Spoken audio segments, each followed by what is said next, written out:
हमरे भाभी के बबुआ भले, हमरे भाभी के बबुआ भले, हमरे भाभी के बबुआ भले, हमरे भाभी बबुआ बुचिया भैया बाबू भैया।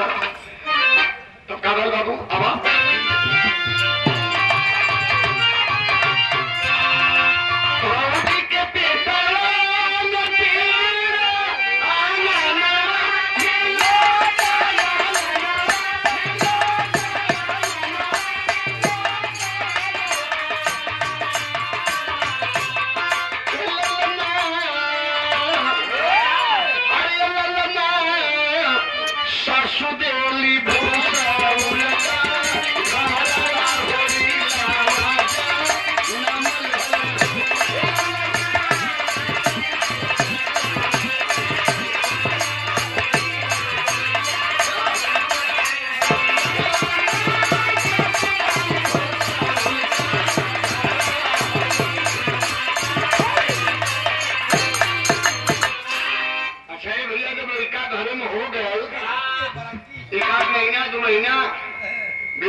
तब से वो लोग आते हैं ना मरद हुई ना मेहरारू हुई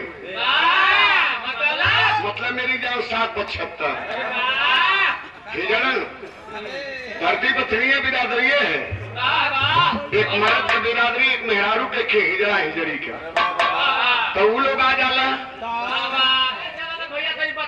अब तेरे नजर में हिजड़ा लगत है। अरे यार हमारी हीरोइन है, आप मुझको हिजड़ा बना रहे हैं। उनको देख के तोरत हाथ के झोरत चले लो, तो चलिए तो देख के तोरत चलिए, कोई कुछ नहीं तब ताली बजा के स्वागत कर चलिए।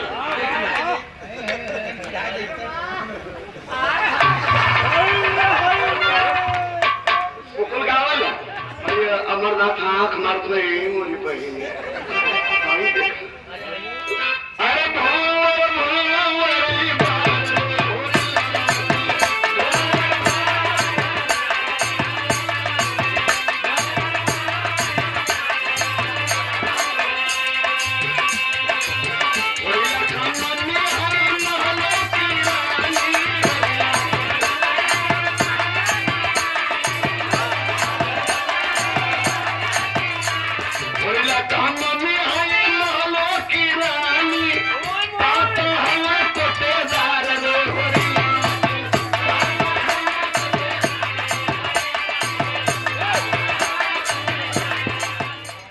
बड़ा खिलाड़ी हो, ये तो माला बहने आंख पर तो नौगढ़ से डालो।